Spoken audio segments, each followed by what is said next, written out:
Oh, I've been threatening to do this for ages. So I'm going to show you how I make my beef stroganoff. It's called strong enough. And we start just by, obviously, I know we do the nitty gritties, we do some onion. I'm going to cut those into sort of blocks. And then I'm very lazy. I go and buy my favorite store, Woolies. I go and buy a little bit more veg. I do a wee bit of brown rice, and that really sucks in the sour cream and all the juice that this dish makes. Obviously, it's heavily reliant on paprika. So let's see how this goes. So when doing the veggies, let me just turn this around. When doing the veggies, you want to take off, it just goes through your stuff, those little leaves like that. And obviously, I don't know how this is all gotten back onto the thing, just keep it separated. So yeah, you're just cleaning the vegetables, making sure that they don't have any of those little things on. There you go. And yeah, so cuck in, cuck out. Yeah, so we've got to do a bit of salt into the brown rice. I do brown rice, and it is also basmati rice, so it does cook for a little while longer. I have my goulash there, and a few herbs and spices. Paprika, very strong in a stroganoff. Mustard also, a couple of herbs and spices. Nothing much gets past my stove without garlic, and then of course some rice, pepper and salt, and some sour cream. You can see that I've got all the veggies here that I'm going to throw in. Some beans, some baby marrows, some baby corn, and some good old baby marrows. Those are baby marrows. Those are broccoli, if I said the wrong numbers. And then there is, of course, the onion, very important. And then probably the star of the show is those good old mushrooms, which we'll be getting into in a moment. So I don't even know what the screen looks like right now, but we'll see afterwards if it's what kind of experiment it is. What's cooking a nice meal without a nice beer? That's adding a 0 to it. What was you saying, my love? Look there. It's my wife, Red Bull. She's so naughty. I drink beer and she drinks Red Bull. There are so many good alcohol-free beers. Sure, I got to tell you, they're lovely. And I don't drink them as fast as when I used to drink. All right, so what I'm going to do now is I'm going to take the pan, which is ready over here, and what we're going to do is we're going to add the prepped onion to it, and the beef with a bit of tallow, and we'll let that get up to a nice kind of where it's browning the meat. By the by, this tallow that I've got over here is actually a boerewors tallow that myself and my uncle Nicolaas we made. We did like 2 kilos of wors or 3 kilos of wors for the family in a pan, and my heart just wouldn't see all that fat go to waste. So unbeknownst to me, he put it in a jar for me.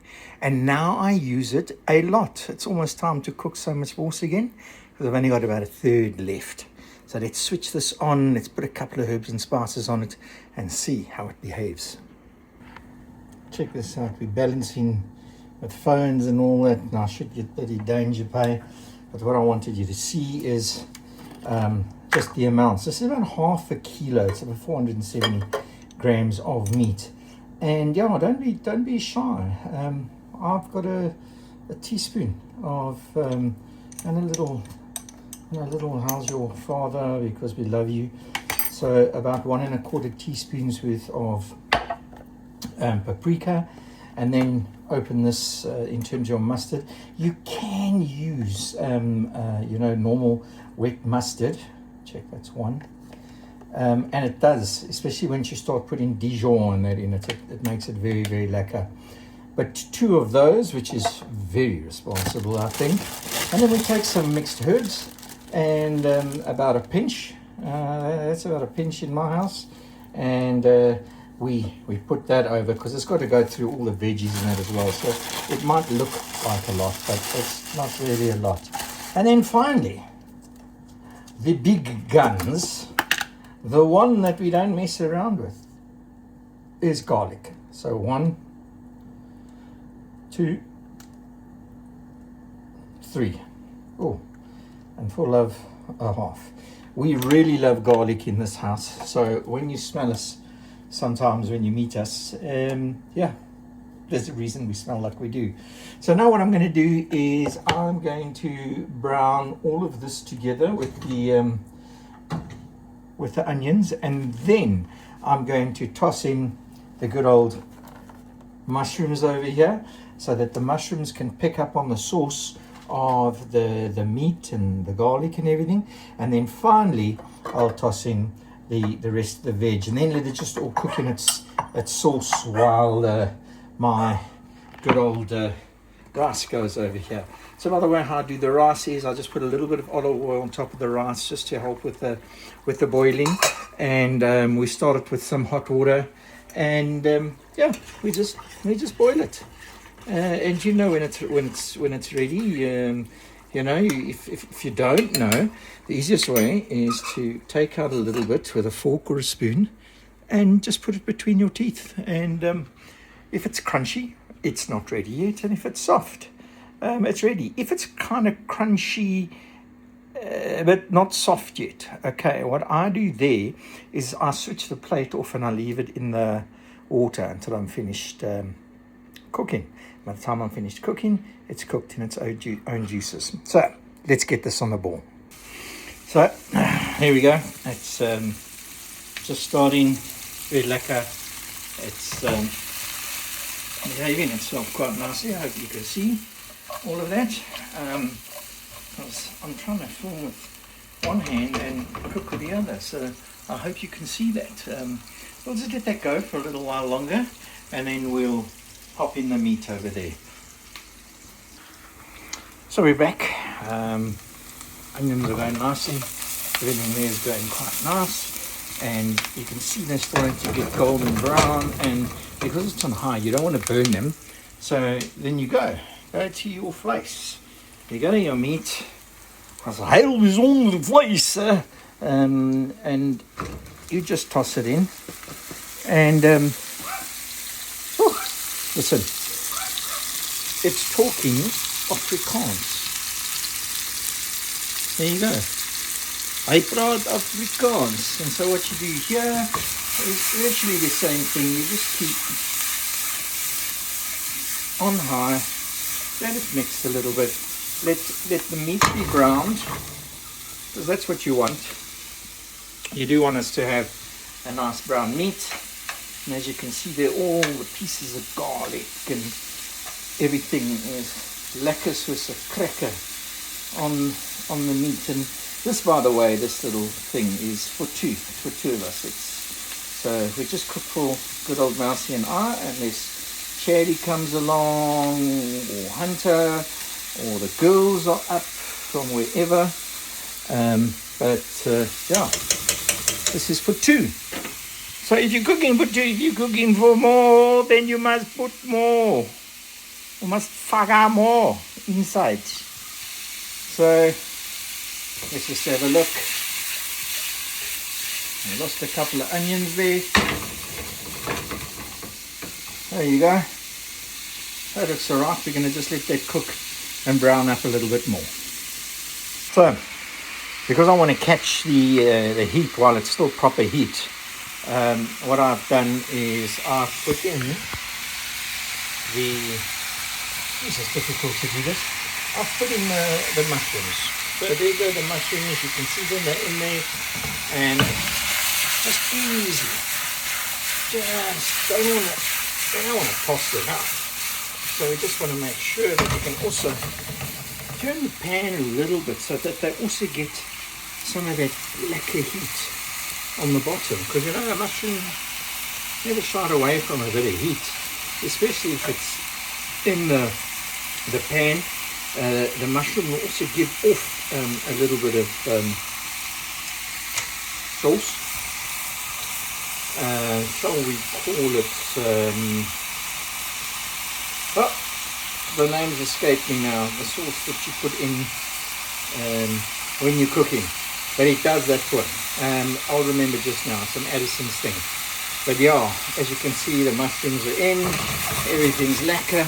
We're making sure, you see what I have to do is, when I show it like that, is I actually have to go and fetch these mushrooms, because I'm not as fancy as I think I am, and hopefully I don't burn myself just too badly.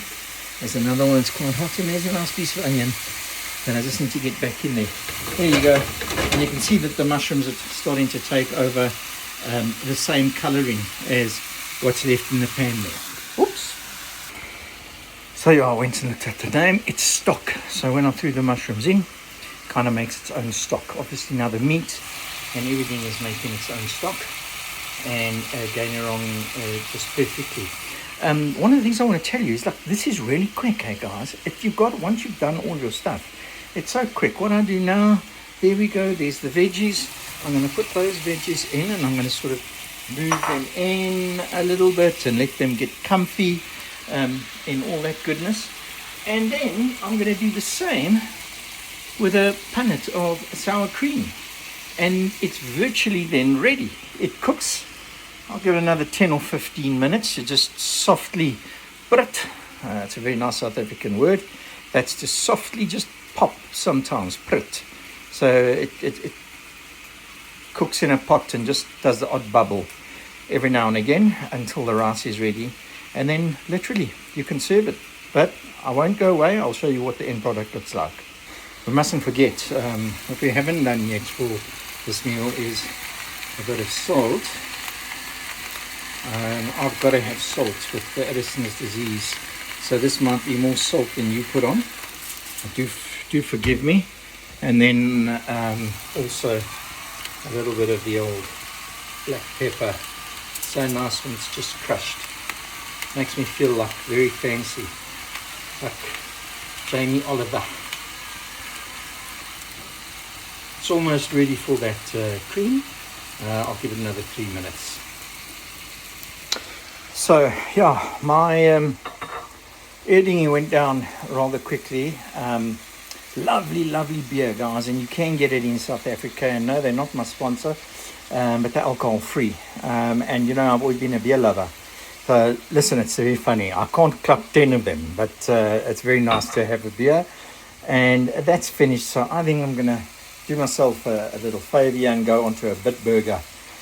There's no ways I'll be able to have more than 2 beers.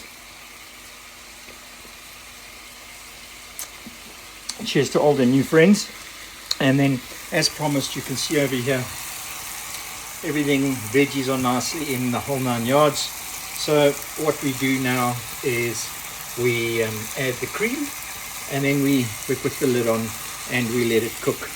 As I learn more how to deal with the cameras, and that if you guys like this kind of thing, I'm quite happy to set up cameras properly, and then in the kitchen edit, and then I'll become a flippin' cook guide. I'll share my recipes with you, thousands. But let's put that cream in.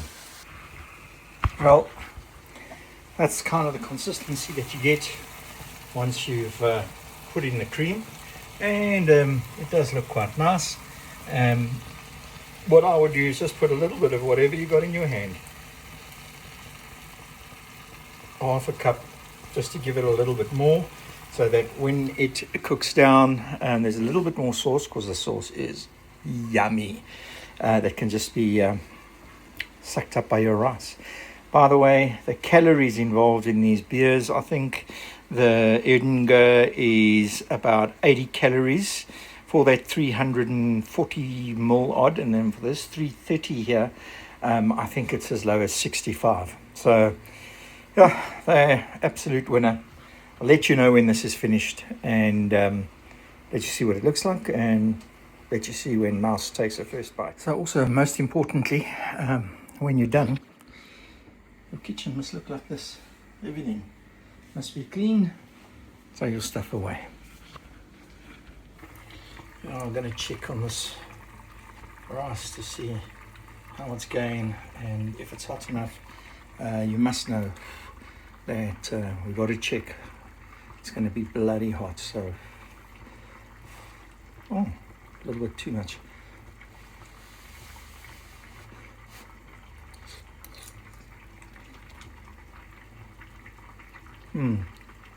It's just at its almost cooked stage, so it's starting to get soft and a bit crunchy. So that's another 5 minutes there, and then it's going to be lacquer fluffy. Well, there you have it, dishing up. A little bit of sauce over there. As you can see, the pan doesn't have a lot of sauce in it, eh? It's not drowned in sauce. It's nice. It's got sauce that can just go with a nice brown rice that I'm serving, and you've got beans in there, you've got broccoli, you've got baby marrows, and of course you saw the amount of mushrooms that I threw in. So there's your plate. I like it on a plate. Mouse likes it in a bowl. All that's left to say is let it be good for our bodies. And all God's people said? Amen. Amen. Bless you guys. Let me know what it tastes like, please.